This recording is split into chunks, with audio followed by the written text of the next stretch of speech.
it's a time of changes. Now is the time to move on.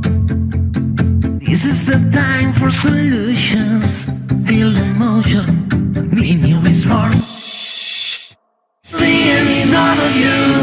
No one connected to you. The any none of you. Be new will do it for you. This is the time for solutions. Be new is for you.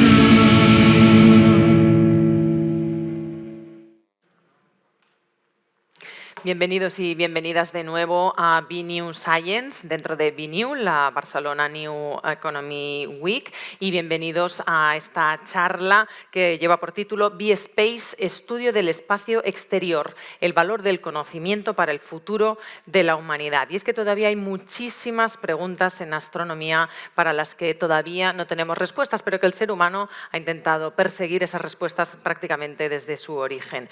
Como dijo Ahmed Zewali, premio Nobel de Química, preservar el conocimiento es fácil. Transferir conocimiento también es fácil, pero hacer nuevos conocimientos no es fácil ni rentable a corto plazo. La investigación fundamental resulta rentable a largo plazo y, lo que es más importante, es una fuerza que enriquece la cultura de cualquier sociedad con la razón y la verdad básica. La galaxia de la Vía Láctea es solo una de las miles de millones de galaxias en el universo. Se desconoce el tamaño exacto del universo. Los científicos creen, de hecho, que todavía continúa en plena expansión, y lo que sí se ha confirmado es la existencia de miles de planetas alrededor de otras estrellas, los exoplanetas. El hecho de que la Tierra esté llena de vida pues nos hace preguntarnos: ¿será viable o ha sido viable esa vida en algún momento en alguno de estos exoplanetas? O incluso otras preguntas, como ¿habría planetas cuya vida sería incluso más apropiada que en la Tierra? Por ejemplo, planetas que girasen alrededor de estrellas cuya vida útil fuera superior a la del Sol. O incluso, si llegamos a descubrir esos planetas, ¿podríamos llegar? ¿Habría una manera viable de que el ser humano llegase a habitar esos lugares? Acerca de las posibilidades de la existencia de todo esto de lo que hablamos, incluso pues, de si una vez descubiertas podríamos ser capaces de hacer algo, vamos a hablar en esta interesantísima sesión con expertos internacionales de la mano de otro de nuestros patrocinadores, que es el Port de Barcelona. Modera esta sesión Carme Jordi. Buenas tardes. Buenas tardes. Es catedràtica de la Universitat de Barcelona, l'Institut de Ciències del Cosmos y el Instituto de Estudios Espacials de Cataluña. Participó en la misión Gaia de la Agencia Espacial Europea desde sus inicios a principios de los años 90. Es miembro del Gaia Science Team, el órgano de asesoría científica de la agencia para esta misión, y su investigación es en el campo de la caracterización de las estrellas y los cúmulos estelares de nuestra galaxia. Ahora que hemos introducido todas estas preguntas con las que trabajan los científicos, vamos a intentar darles respuestas. ¿Quieren oírlas? Quédense. Adelante. Good morning, good afternoon, everyone. We have to answer some of those questions, and I am not alone here. We are a group of colleagues that I would like to introduce you. So we have Nanda Ray here. She is a faculty researcher at the Institute of Space Science of the CSIC, and she is an expert on compact objects, these remnants of stars that are, well, a bit scarce sometimes. Hello, everybody. I'm Nanda, as Karma said. I work on compact objects. What are them? They are the leftover of when big stars explode. What is left are usually neutron stars and black holes, which we call compact objects because they are very small but very extreme and with huge magnetic fields or huge gravitational fields. And why we care about them, for several reasons that maybe will come up later, and we observe them with big satellites, so we are also very much keen to have new technologies to observe them, especially personally I'm part of the Athena science team at ESA, which is one of these huge X-ray telescopes that will actually discover many things about these important sources. And let me introduce also Dr. Guillem Anglada Escudé. He works at the same institute as Nanda. And well, his research is quite diverse. He has been discovering exoplanets, but also thinking on possible colonization of Mars by the humanity. So yeah, you can. Well, yeah. My main job actually is looking for exoplanets, or I apply data analysis techniques, instrumentation, and also participate in space missions and ground-based efforts. And yeah, in this track about looking for planets and life, one realizes that we also need to advance much more technologically to make a quantitative jump, not just incremental, but really to have a revolution. We would need much larger space infrastructures, for example. And this is one of the reasons why it pushed me also to explore these concepts of long-term sustainable usage of space, using the planets, using Mars, using the asteroids, the orbit, in a way that on the long term, not the next decade, but 2 or 3 decades ahead, we can keep progressing in science without spending more of our own planet. Mm-hmm. Yeah, you see, interesting colleagues we have here to try to reply all those questions that have been put on the table. We have online Dr. Gunther Hassinger. He is the director, the scientific director of the European Space Agency. And yeah, if you can tell us about your responsibilities as director of ESA and so. Mm-hmm. Yes, buenas tardes, muy placer. I am the Director of Science of the European Space Agency, and I'm responsible to give the European community of researchers all the tools that they need to really study the heavens, the stars, the space. I'm personally also a researcher, a scientist, and I'm sympathizing very much with Nanda because I love black holes. I discover black holes in my free time. And I'm in particular right now trying to understand what dark matter is and whether dark matter is actually connected to black holes. Mm-hmm. And our fourth panelist is Mr. Antonio Vázquez. He is the business director and co-founder of Alen Space, a company devoted to nanosatellites. And yeah, what's the utility and what's the job and the application of that? Yeah, thank you everyone for being here. I am not the science guy here, so the nanosatellites are like regular satellites, but they are like really small, like less than 10 kilograms, and also the cost and the lead times to the market are really small compared to the traditional satellites. They are this new way to go to the space, so it just put more tools for the humanity and for all of us to go to space and do communications or science or Earth observation or wherever. So it's just a new tool that we have in our hands to get some knowledge of it. Mm-hmm. Good. The title of our panel is the value of knowledge, and I'm sure that every one of us has a different understanding of what this value of knowledge. What's knowledge? What is the value of the knowledge? How we can measure the value of the knowledge we have, and the knowledge that we acquire day to day. Sometimes we see clearly the application of our knowledge, but sometimes this knowledge is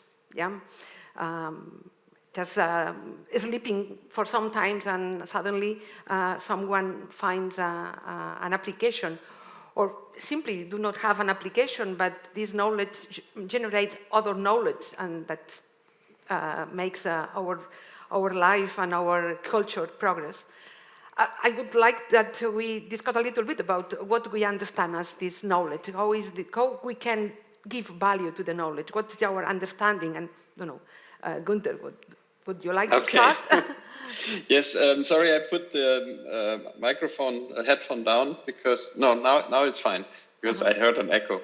So actually, the value of knowledge. Some people, if you ask them, they always want to see how much is it in money.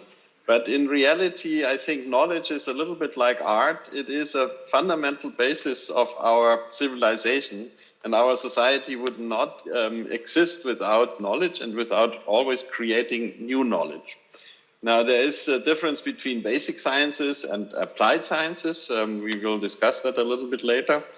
But what is often not understood is that sometimes it takes many, many years, sometimes 100 years, before knowledge turns into economy. And I want to give you 3 examples. One is Michael Faraday, you know, the one who discovered the Faraday cage. He was asked by his finance minister, why are you doing this thing? I mean, why are you spending for money for such a useless thing? And then he said, my lord, there is every possibility that you might be able to tax it in the future. And this is electricity. So now we make a lot of money from electricity, but it took about 50 years from Faraday to electricity.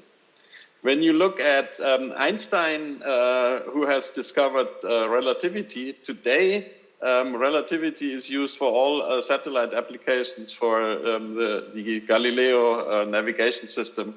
And when you look at Planck and others who discovered quantum mechanics, nobody asked them about the value of the discovery of quantum mechanics. But today, about 50% of the worldwide gross national product is actually based on relativity and quantum mechanics. But it took about 100 years.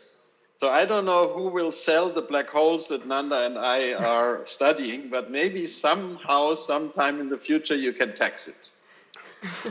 Our son. How many there are? How many are there? Because if we want to make business, we have to have many. Oh, there are plenty. There are plenty. About 400 million so far. And from the point of view of business perspective, what's the value of this knowledge? That, for me, the knowledge has no, it cannot be give a valuation. It's just we as person or even as humanity, we have to gather the more knowledge we can, because it shapes the future we build. It gives us optionality. It gives us tools to shape the future. It's not that our civilization is based on knowledge. It's that our civilization is based on the knowledge that we got disponible for us in the past. So since we are pretty bad predicting the future, like the cases that Gunther says, for example, for me, one amazing example is Heinrich Hertz. It was the guy who proves the existence of the electromagnetic waves.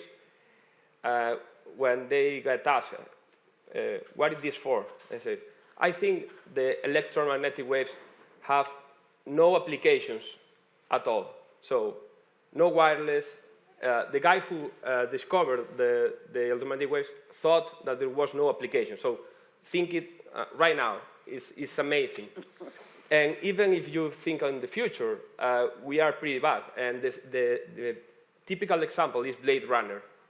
In Blade Runner, in the future, in 2025 is more or less, we have these human robots, the replicants that they have soul, but they are robots and so on. But when Harrison Ford have to make a call, they go to a box and make a call. But no one imagines this. So it's like, yeah, it's pretty amazing. We can imagine like robots, like there are people, but there are robots, so nobody knows. But they cannot imagine internet or the cell phone. So we need to gather more knowledge day by day, because they give us optionality to build better societies in the future. So this is the value of the knowledge for me. Mm-hmm. And from Nanda, from the point of view of a researcher that do basic science? So for me, the knowledge, it's something basic of human beings and animals. And what is making somehow the difference, every animals, actually, what they do, they learn in life. They learn where they have to go and then reproduce, or or it's a learning path for animals and for human beings. Now, why as human beings, we are building such huge technology, and we are indeed at the moment the most evolved, let's say, animals that are on Earth, at least. And I think this is somehow at the basic of we learn, as all the animals do, but we learn and apply. We apply, with this we learn, and then we apply, and we learn. So we are able somehow to take this knowledge that we get and produce something with this knowledge that will then produce us more knowledge and get farther and farther. And with this, we were the first animal, probably, we don't know, hopefully, maybe, the first animal to go in space and to be able actually to live our Earth. And this would have never been possible without basic knowledge, basic physics, without understanding quantum mechanics, understanding gravitational physics and Einstein theories, but also be able to take all this and somehow create something that will bring us outside Earth. So those are two things that I think are both value of knowledge, and sometimes we, even myself as a scientist, think that they are more separated, more divided than what they actually are, because they are really, they go together, and it's what makes us different from a dog that just learned how to live and how to survive alone. And this is why we're human beings. That's right. There's that difference, no? Animal learn for living, and we learn to understand things and to progress. It's a different thing. From the point of view of Guillem, what do you say? Well, I echo what has been said here.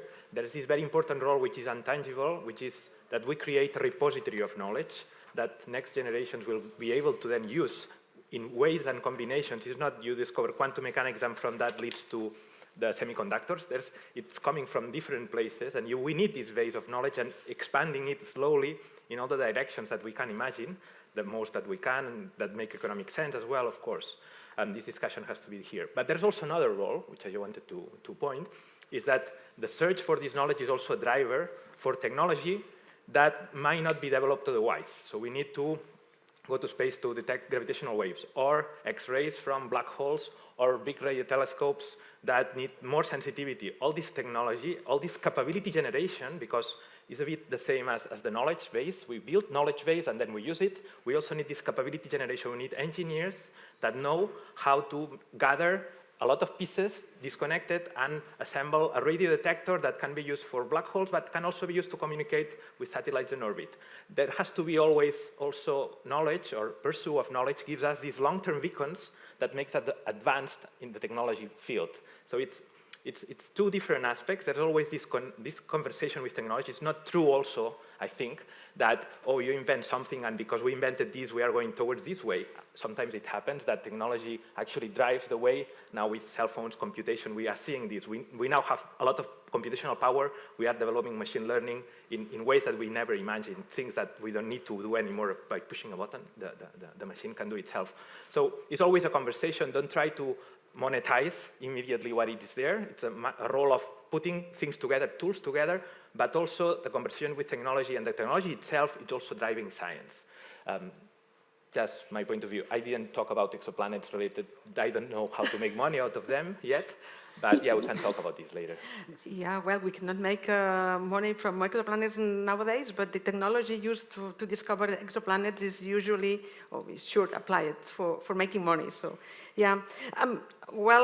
So you see, we have different profiles here, but yeah, we all agree on this knowledge, difficult to quantify, but it's incredible the amount of knowledge that we have accumulated along the millenniums of the humanity, and that we continue. This knowledge has not reached an end. We do not know where this end is, and related with the topic and the questions at the beginning, we have still a lot of unknown things, a lot of aspects of our universe that are not known, that we are not well understood, and in this line of guiding our knowledge, what do you think are the next or the big challenges that we expect in the next decades in the universe? So better understanding the black holes, or dark matter, dark energy, life in the universe. What could be the keys that you think are the good transform, or would make a big change in the understanding of the universe, or the concept of our universe? I don't know, who wants to start? I can give it a try.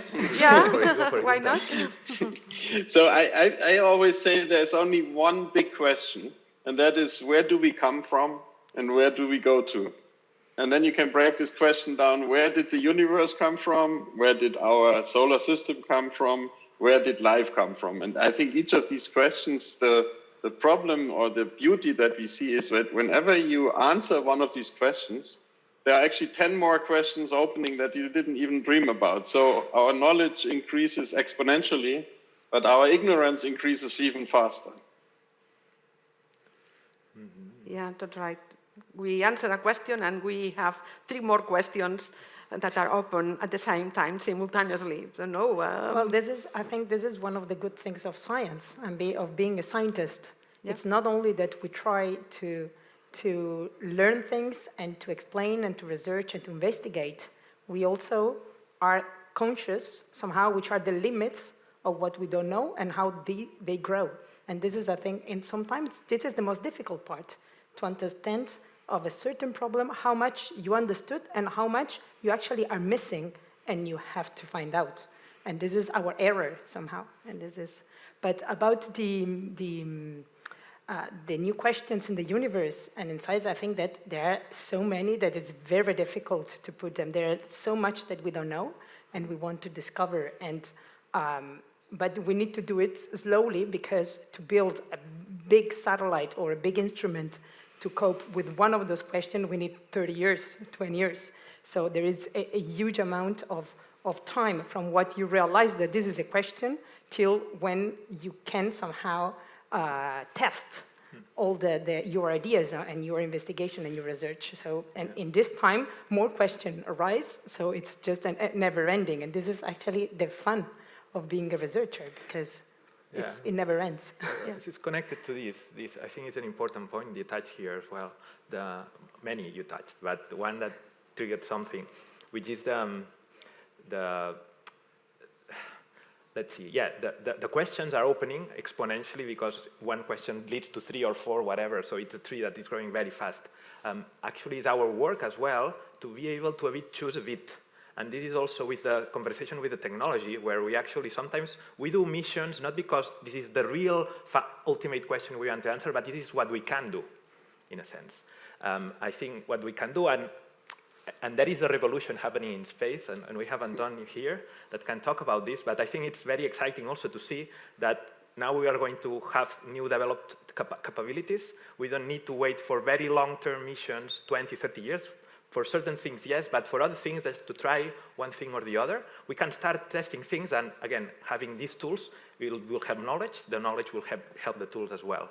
I think this is an important thing, and in this picture of the knowledge question base expanding all the time, we also need to choose. This is a difficult choice when we need to choose this mission or the other, because we don't have money to do everything, right? Mm-hmm. Yeah, in that sense, and you mentioned always the thing of, okay, there are the things that you know that you don't know, and there are the unknowns. No, the things that you don't know that you don't know. So, and regarding the last point that Guillem said, when we as industry working with science, sometimes we face that the science push boundaries of knowledge and put some challenge in terms of technical developments that we need to meet in the requirements of the mission. But also these kind of missions that allow us to know more about like the big questions that I don't think there are one big question or 2 or 3, because maybe this is more for religions than for science. I think for science are when we answer one, we will have a new one. So there will never one big question, but at the end, and the point that said again, to choose which missions to do, the thing is, if you have different ways to do it, maybe you don't need to fit all your science mission in the same box that you made until now, and now you have more options to do for certain missions. Of course, to go to Rosetta, you need many years of traveling, but maybe for do some cave exploration in the moon, you don't need this kind of development. So this is what is for us how we approach to the space is something that in the next decade will change the way we resolve some questions in science. Yeah, because nowadays the nanosatellites are more devoted to communications and observations of the Earth and so, but I guess that it is just a step to use these nanosatellites for really basic science, as we have done with telescopes and other science. So nanosatellites have capabilities of the first satellites that we launch to the space. So I guess this opens a lot of new opportunities. And yeah, it's for everything. I think in space there is like a change, like an evolution, a natural evolution that happened before on the computer side, like with these big computers, and now we have cell phones, but we also have big computers. Like the supercomputers are still there because they are needed. And I think with space is the same.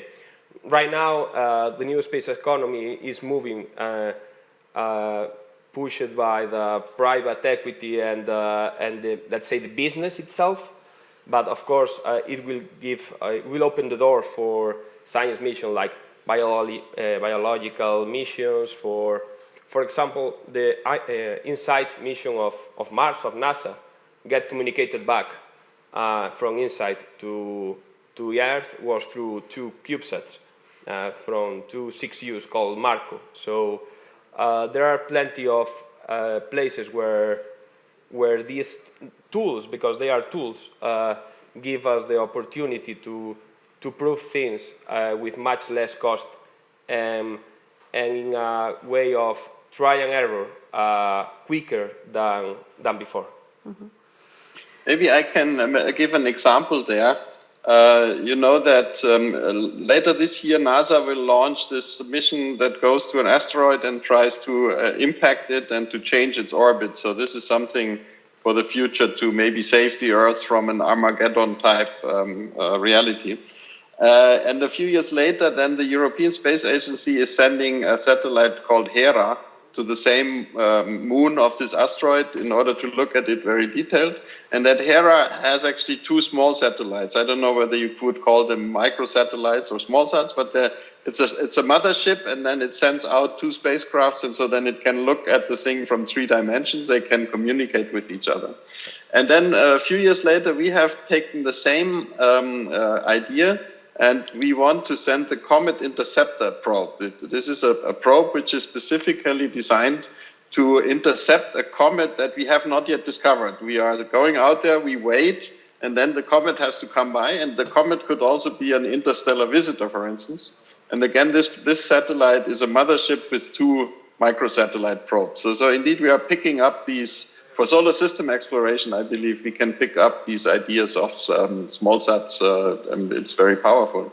But I don't believe that you can do a lot of new things with small satellites in fields where every step is hugely difficult, like the gravitational wave discovery with LISA or ASINA, or these steps.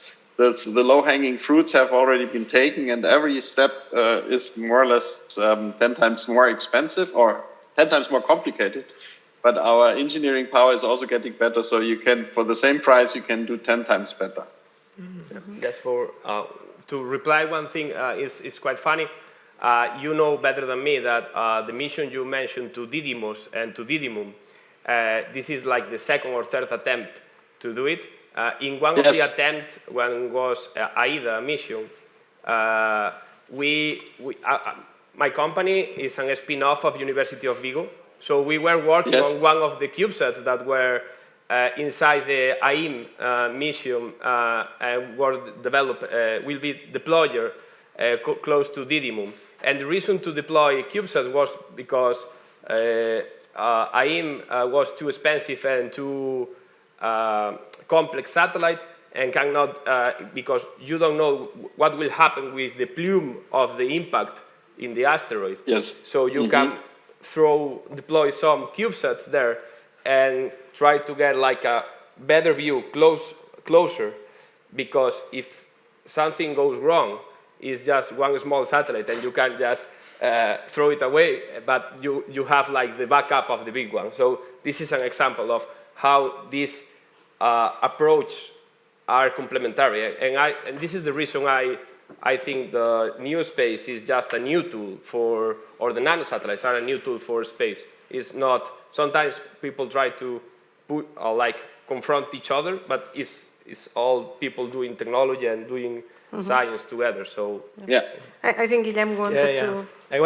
I wanted to raise a controversial point here, just for the fun of the discussion. But one thing I think for the new space and the nanosatellites, I think from ESA and from other agencies as well, I think it hasn't been folded in yet the concept that we will have these very cheap satellites that are maybe highly replicable. You can do something with a very expensive mission, or you can do something with 1,000 cheap missions, for example, like swarm concepts. This thing about the mega constellations, for example, that are very controversial, very useful, but astronomers hate. Again, is somebody that folded the concept of, oh, instead of making a big communication satellite, let's make 100 or 200 of them, or 1,000 or 10,000.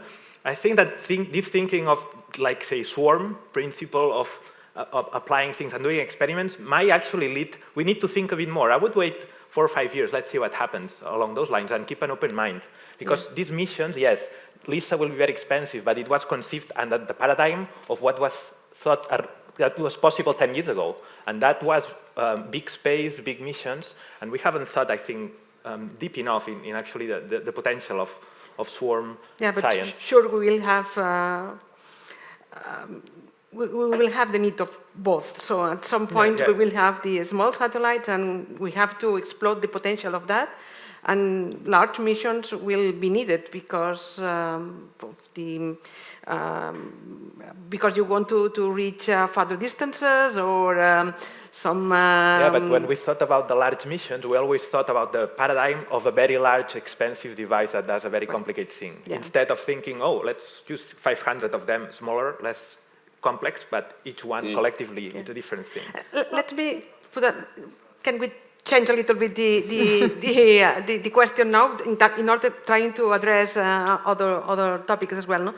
Thinking on the future of the humanity, one of the topics in our title, the future of the humanity. How these missions, knowledge, new discoveries can impact on the future of the humanity? What do you think could be crucial? So now we are almost able, and probably in the future will be easier to do mining in asteroids to get new materials that are being exhausted in the Earth. You were talking, Guillem, about the use of Mars for the exploration. So using the resources of Mars and not only the resources on the Earth. What would happen if we can discover a different kind of matter, the dark matter, and we understand what dark matter is? Or what would be the impact on the humanity when we discover the first life out of the Earth? What do you think? What do you think the humanity will change, or how you can envisage this future of the humanity in a new scene with these discoveries? Go for it.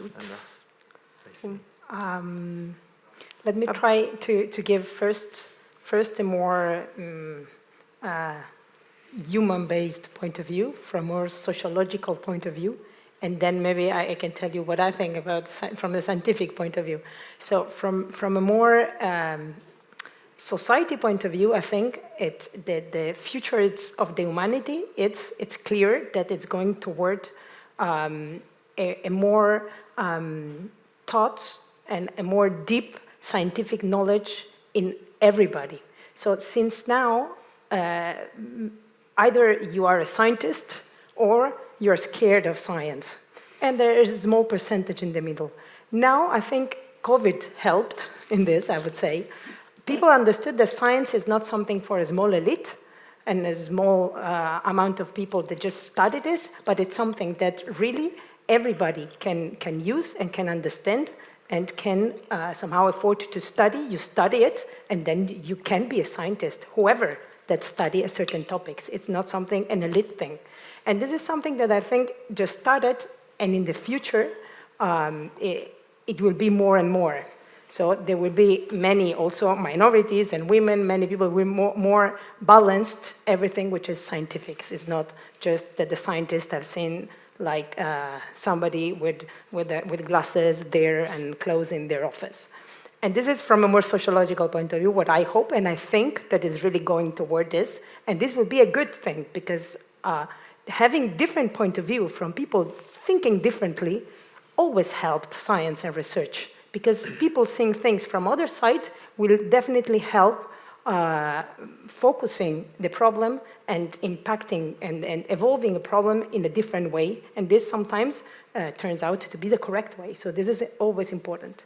From a more scientific point of view, let's say I can say what I would like to see discovered and understood before retiring, let's see, it's definitely dark matter and dark energy. This is something that it's not directly my field of research, but I think it has a huge impact in many things, and which might be correlated with black holes, as Gunther was saying.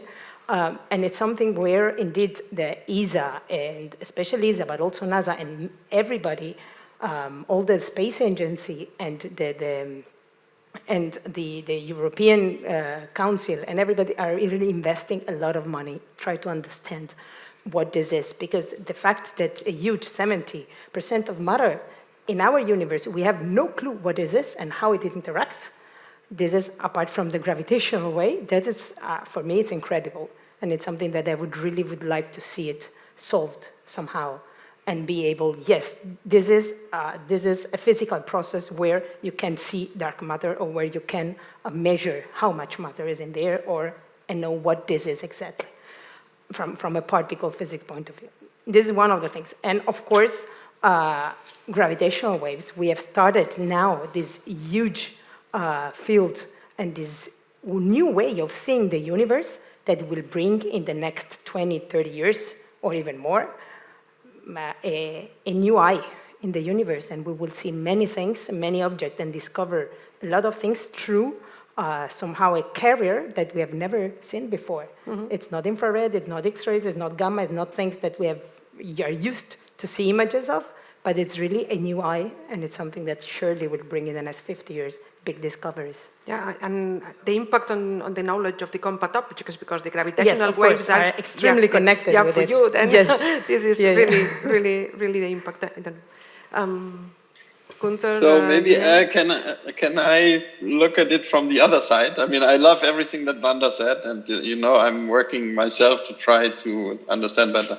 But let me put it in the human or in the life perspective. So first, we have discovered so many exoplanets, but we know even better that there is no second planet Earth. I think many generations have to live on our Earth, and the first thing we need to do is to try to fix it. I mean, we cannot change climate change, it will happen, but we need to somehow be agile and prepare for the things to come.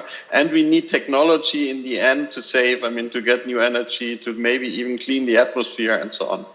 I'm very worried that when we talk about these mega constellations and the huge number of satellites, we are creating another kind of climate change, which is the orbit debris issue. I mean, there are more and more close calls of collisions when the space station has to fly out, when the weather satellites have to retreat, and it is an exponentially growing problem. And if we are putting more and more space junk out there, there may be a time when we are not able to put any satellites anymore because it's too dangerous. So I believe we need to use a lot of brain power and money to fix the things that we are kind of have not really been fixing.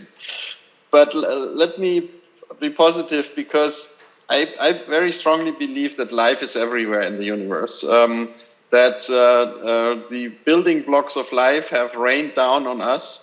And having, for instance, discovered these interstellar visitors where you can actually exchange matter between different stellar systems. We know now that every year or so some object comes from another stellar system to us. And simultaneously, some of our matter will also be distributed to other solar systems. So it may well be that life, as we know it, has already reached many other places in the universe, or vice versa. we could actually be the result of life that has been planted somewhere else. And we have seen that on Earth, life can be in areas which were completely unexpected, like in the deep ocean with 150 degrees temperatures below the ice. And what is very frightening is that there is actually more biomass below the Earth's surface than above the Earth's surface. All these bacteria that live from radioactivity and so on. So I'm personally convinced when we go to Mars, but even more when we go to the icy moons of Jupiter or like Europa or Saturn like Enceladus, we might actually find real living organisms, bacteria and other stuff. And then the big question is, will they have the same DNA as us? Will the DNA have the same chirality? Because all life on Earth has the same chirality. And once we understand that, I believe this will have an effect on our own life. It will have an effect on medicine. It will have an effect on gene technology and other things, apart from the pure philosophical question that we then know that we are not alone on the Earth. And that is a huge, I think, effect on the future. Yeah, you have raised two questions. One, the debris, and this is something that, probably the nanosatellites links on that. And then these human possibilities. But in terms of discovering life in other exoplanets, I think is like, for me, it's like a kind of, a century ago, there was this big debate about the existence of the external galaxies, no? If all the stars are belonging to the same galaxy, or really we have different galaxies. And then for the humanity, I think it was a change of mentality to understand that our island of stars is not the only one, that we have many, many, and nowadays we know that there are billions and billions and billions and billions. And I think it's a change of mentality completely to understand that we are not the center of the universe, but that there are other galaxies. And as you said, now discovering that we have life in other places is not only to understand how the life reached the Earth, but also a change in the mentality of the humanity to understand that we are not alone. And I think it's the biggest step, as we discovered the first exoplanet. We knew that should exist, but when you discover the first, then you are convinced, no? And the same will happen with life. I don't know, debris. We can say something about debris? Yeah, of course. The debris for sure is a huge, let's say, concern in the space business. I think it doesn't apply just for nanosatellites because applies for everyone. But I have to say that for sure we have to work in be able to deorbit or going to orbits that doesn't cause any problems, like in case of the geostationary satellites go far away in other orbits, or in case of LEO, that is the huge problem.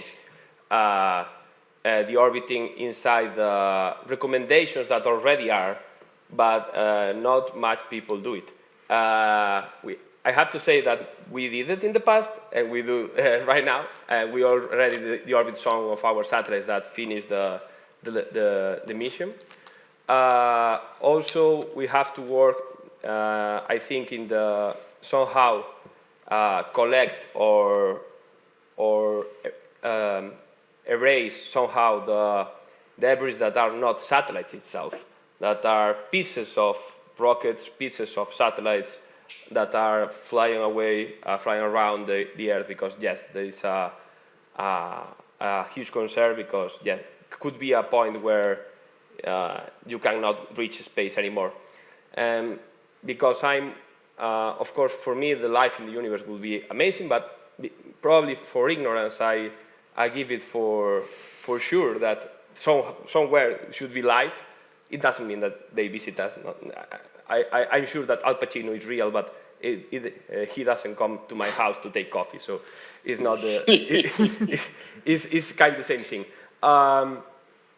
But for me, the point that I expect to see in my lifetime and let's take some touch on good, is to see how we manage to create an ecosystem between Earth and the Moon, at least, for everything, for maybe a lunar base, maybe somehow mining or wherever, but yeah, an ecosystem for how the human being start to conquer all other elements on the solar system, not just with let's say the small missions that just reach the planet or reach the moon and go there. So for me, and because I want to go to space, so I hope someday I can go, maybe with 80 years, go visit there. So.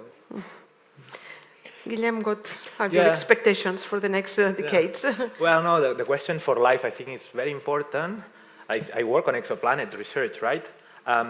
Also, it comes to me, there's an issue with all this question about life. It's what it's called the Fermi Paradox, which, okay, life is there, apparently could happen because the chemistry is the same everywhere and the building blocks are there, but we don't see signs of life developing or expanding across galaxies or even our own galaxy. It's a very quiet place.